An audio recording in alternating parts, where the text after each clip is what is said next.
these back-to-back losses at home are really hard, especially when you have the opportunity to play in front of your alumni base who came back to watch you play. Um, I hate it for these two young players, two freshmen that, had good scoring games on paper, but at the end of the day, we didn't get the win. And I think that really hurts. It hurts a lot for me, for them. And one of the things I think that we need to do is kind of reevaluate what else we can do as a coaching staff and what I can do to help them. Kind of stop the bleeding and make quick adjustments. We gave up a lot of offensive rebounds. I mean, it's kind of like the parent that's going to ask, you guys shoot free throws? You guys work on rebounding? It's something we work on daily. They'll tell you. Not only do we work on it daily, we have specific, drills that we do to help us with that. But to give up 17 offensive rebounds and to turn the ball over the way we did in the first quarter, that's deflating. And to come back and do a little bit better job taking care of the ball, but not do a better job of offensive rebounding, that's upsetting. Because I decided to make the change and go all man in that last quarter. And, you're going all man, it should be pretty clear as to even on rotation who you're supposed to box out. And, they hit some tough shots, I will say that. But they're playing a lot of confidence. They're starving for a win. A team that's 0-7 in conference, you're starving for a win. And we gave them that confidence early. And we weren't ever able to put it out. And that, honestly, that was a result of some of those shots that they made. They're just really tough, And Kenny had that shot hit on her by number one with seconds going down. I said, that's just a tough shot. You guys did a great job defensively. And those are ones you got to let go. But what we can't let go is giving up offensive rebounds. And that's what we did. You can take a look at the fact that Tosh has had a tough time getting herself going. Brooke, they've both had tough times the last two games back to back. That's something I think sometimes players go through, scoring slumps. I feel like that's something I can work on with them. That's a little bit easier. But the defensive piece of it with the offensive rebounds just really hurts you. It just puts a lot of pressure on you to score. So. What did these two freshmen do to earn the starting spots today? Well, Kennedy, I think it's been split. The time has basically been split. Once we started conference play, I actually started at Georgia Southern. She got a little bit more time, and then basically the minutes were split between her and Bailey Hawley. I really just wanted to have a good feel for. I already knew the differences in practices between the two players. I just didn't have a good feel for what that does for our team.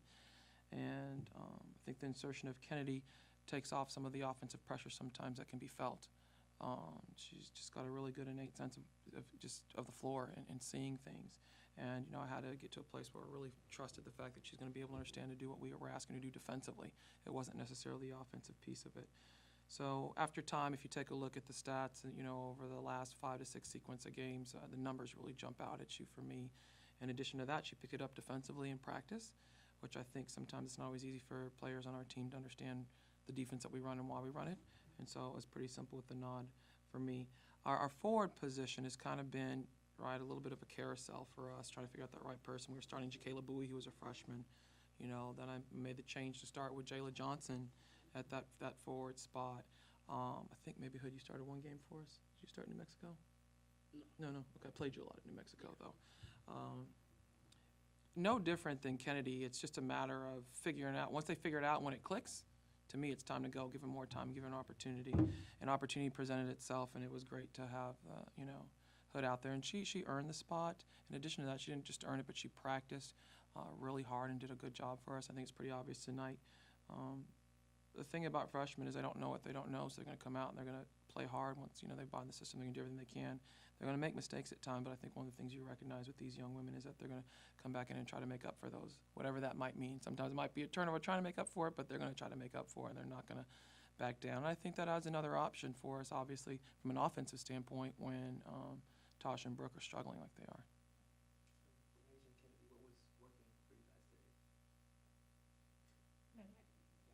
I think that the things that were working for us is when we actually, executed our offense and I actually take rush shots or try to make, the home run pass, but that's actually going through our offense, keep running to the open spot.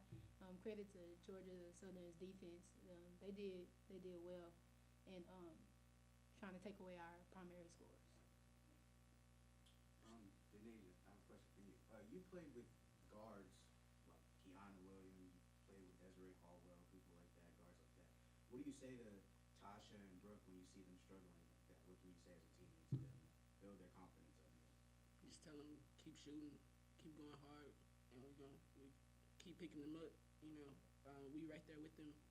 If they have a shooting slump, we gonna be there for them. I'm just picking them up, telling them to keep shooting, stay in it, get it back on defense, something like that.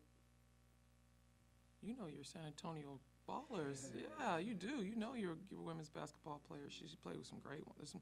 Yeah, the finest. They do a great job. He does a great job. Sure does. We got a good one right here. Coach, last press conference, I'm pretty sure you spoke. You said you didn't really like to go man. What made you go into it today? I know they were making a lot of threes that they don't usually make. Figuring out a way to get Brown stopped. I mean, she was a woman on a mission. We really struggled at locating her. In addition to that, we struggled at keeping the ball on the side in the zone. She was getting direct skip passes for very comfortable threes. Didn't want her to get comfortable at all. Wanted to make her have to work for what she was going to get tonight, and that's why I made that decision to go to man. At the end of the day, we gave up more points in the man, but I think that had more to do with our offensive rebounding than anything else. I'll go back and take a look at what her scoring numbers look like between the third and the fourth when I watch film. But that decision was primarily made on the fact that she was really starting to get comfortable. Coach, you mentioned Alexis Brown shooting for 31 points. How much was that of collapse defense, or rather than her just being a good shooter? She's a great shooter, for sure. He's got quite a few good shooters on the team. Her shots really in the first quarter and the second quarter truly came off of either a direct skip pass, like I said, which was frustrating because to make a direct skip pass means that we have a lack of ball pressure, and then just on quick reversal, They had a play that they ran, I think, that kind of made it tough for us too. In the third quarter, we came back. Just never felt confident that we could get her stopped, and then other players started to warm up for him, so I decided to go to the man-to-man, and then, in that case, she had to work for those threes. Those are threes that she had to work for, and those she got, again, off-ball reversal, or that she had to create for herself. She wasn't getting them off of straight-up kick threes. I think she got one of those, and again, I have to go back and take a look at the numbers. I think she only got one off of direct kick for a shot, catch and shoot three. So that worked, but again, we never did a good job of boxing out. What's the next step from here? The next step is making sure that they understand that we're a good basketball team, that we're going to – I've always said from the beginning with this particular team, this is a teaching season in that there's a lot of teaching going on. I mean, you had 2 freshmen start tonight. We just have a group right now that everything's so new and it's coming so fast that when we hit moments of adversity or strife or it gets really tough, getting back up and figuring out a way to fight again. We had a great shoot around. We had a good practice. So I hate that this was the result because that's what I was looking for, because 9 times out of 10, this team always seems to bounce back.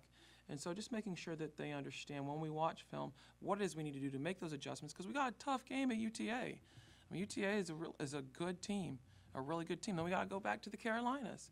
And so it doesn't stop. You don't have time to sit here and feel sorry for yourself. And I don't want them to sit there and feel sorry for themselves. And I also don't want them to sit there in anger. What I want to happen is make the adjustment, let's go play, and let's reap the rewards of that. So when Tosh and Brooke get themselves back in good scoring position, we have other players that are going to really stress out defenses. But we got to get stops to get what we enjoy, which is transition opportunities. A lot of the way that Brooke Holly scores for us is in transition. She gets a lot of her threes in trans. So we got to get defensive stops for that, as well as Brooke does a pretty good job putting the ball on the floor for her mid-range game, which people have done a good job getting that stop for her. It just doesn't come as easy. And obviously Tasha just gets swarmed. I mean, she gets swarmed. So until we can set great screens for her and she becomes a better screener, it's just going to be tough when you just have a short window. And I think Kennedy kind of shortens that window, though, because she can see things pretty well. And so that's my hope as the two of them play together, that it's going to open up a little bit more for us. Like you mentioned, UTA is your next match Mhm. next Saturday. You have an entire week. How does the preparation differ now that you have 2 extra days for a tough matchup? They'll get an extra day off because their bodies need it, this time. In addition to that, this is coming at the right time for us. We really can go back and break down where we're having some issues, as well as give you more prep time to prep for, in-conference rival in UTA. But they'll have an extra day off, which they need just coming off of that first week of classes.